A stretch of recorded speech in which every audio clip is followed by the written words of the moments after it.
let's just unpack onazi indaba ku-news galo. Uyamkhumbula ngithi uZandile Khumalo Gumede lo sisi lo okaKheli omncane who's always rude on social media towards the Mayiwas kakhulukazi. Spoke about her again yesterday and about a week ago around indaba yokuthi she had allowed Isthembu, she doesn't have a problem with it, ukuthi her husband is taking another wife, right?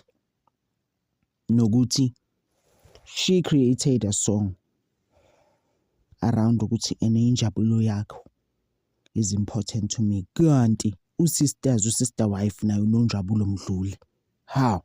It turns out what a coincidence. Kanti ngempela this guy is actually taking the second wife. And the fact that sisters Zandile hasn't had problems as such around ukuthi the husband is taking another wife. Khona ku social media lapho kubhale khona ukuthi ziyawushaya soon. They are actually getting married. Ngathi nje kuzoba indumezulu vele umshado nje impela omkhulu. So unonjabulo ke Mdluli. Sizoba unonjabulo Mdluli Gumede, like how she always corrects us uZandile Khumalo Gumede at the Senzo Mayiwa trial. Maybe Mbuza Sisi, give us your name. Zandile Khumalo. Ati no, Gumede. No, we respect that. It's not a problem. And then unonjabulo Mdluli, sister wife,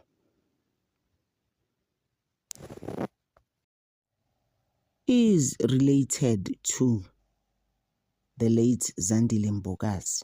The Zandile Mbokazi. How are they related? Uma kanonjabulo noZanele Mbokazi as sisters, my relative mhlamba sibeke kanjalo. So she came out naye ke unonjabulo Mdluli just after Zanele's passing, actually. That's how we got to know about her. You know? Yeah, so uyashada ke sister wife and Zandile Khumalo Gumede. I'm sure wabuka WhatsApp la noma ngarasa ke lahle phansi kibe uhlanya like I always do on social media. It's not gonna help me. I just have to accept her. So bazobe beshade nendoda eyodwa ke labantu. Very, very soon, actually. By the way, izinto abazibeka ngayo ku social media. Mese kuzoba indaba kaCwecwe. Guys, you remember kwathiwa case closed? Ngathi case closed kanjani about 2 weeks ago. Wow. Just because manje esikoleni angisalanga next, but remember uDr. Kehlelizi wayeshilo. Just as much as at the time I felt ukuthi uyagegela. I actually did the video yakhona. Uyagegela. Why is he not just telling us straight? You know? Ukuthi what's going on ubani? We understand ability. No, you'll be shocked. Cocos Mama will be shocked. It's a family member. And then that whole thing yokuthi kwakunomcimbi kaCwecwe kwaphithizela omalume kushoniwa phezulu. We understand? This thing could have happened on the day. It turns out actually it did happen on the day between Saturday and Sunday. Although bengakakhiphi kahle ukuthi it's Saturday and Sunday, but iMedium uFezile did say ukuthi no, actually there is some things that I will be able to tell you, but I mean ezinye nje personal guys, it's a lot vele lekisi. Indaba yokuthi ingane ibe RD by abantu kushoniwe qala ku principal, school transport, the janitor, umuntu clean esikoleni, staff, crazy things like that. So manje it turns out ukuthi family member, like I'm saying ukuthi uDr. Kehlelizi had actually mentioned it a bit, you know, esiphi scoop kancane ukuthi nina ibhizi nibhekene nabantu who are not even suspects on this thing. Bakhona abantu ngibona nje kuphithizela nje mina kaCwecwe ngathi kwakhona umsebenzi. And uFezile now the medium, the way she's saying it, although there's been some mediums on TikTok more especially, ukuthi ke this is what's going on, but uFezile stood out, you know, on her findings. How she is now saying ukuthi hayi yebo kwakukhona into eyenzakala ekhaya. How they wanted to do it. And manje yena umenshina two people uthi umuntu wesifazane nomuntu wesilisa. And ngathi uzobakhipha amagama the way she's saying obviously she will never tell us. Like she was also saying ukuthi it's a lot, it's been a lot actually on social media lento kaCwecwe.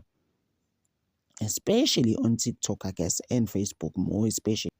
And here on YouTube, I guess. But angifuni mina ukusho izinto eziningi abantu ngiyolikhipha igama ngisho ukuthi usibani bani efamilini nukanje kanje but kuthiwa it's two people umuntu wesifazane nendoda bahlangene ngani bafuna ukuzwisa uMakaCwecwe ubuhlungu babe khona nabo emcimbini and uthi uyayibona ingane beyithatha beyisa ekamelweni. I think it's better less thing mangibeka ngezulu because you remember ngithi ukuthi YouTube sometimes khona ezinye izinto I feel ukuthi njani manje ukubona. So what she does to them bayithatha ingane bayenze izinto ingane. It is actually clear to her but she will never tell us for sure ukuthi what happened. Stage guys, there's been now into ukuthi yasuka noma acaca unamanga ingane futhi akazenziwe next. Uyabona because it's not nice because I always say to you, if I went through something, don't just judge and come and be like, I unamanga. You don't know what I went through, and I'm the one that actually went through this thing. So ngenza nje example ngithi. So uMakaCwecwe guys, you could see ukuthi it's been genuine. She is genuine about this thing. It actually did happen to her. Thina sisaqhamuka hayi swear kasiyeke. Uyayibona leyo nto le. So ime kanjalo indaba kaCwecwe.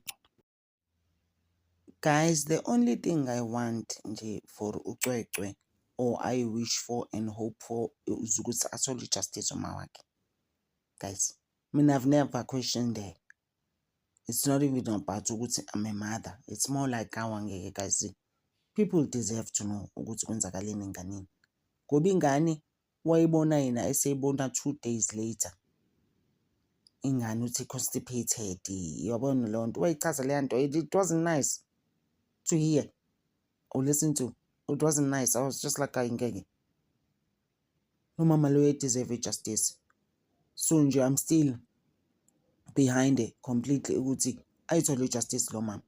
She does deserve it. And it's crazy how at some stage number singemsolo ubaba kaCwecwe after my DNA and all, after actually there was a lie about DNA ka principal ukuthi I know it actually came out nayo into engekho ukubona ngathi no then ubaba kaCwecwe is next fanele babe busy naye.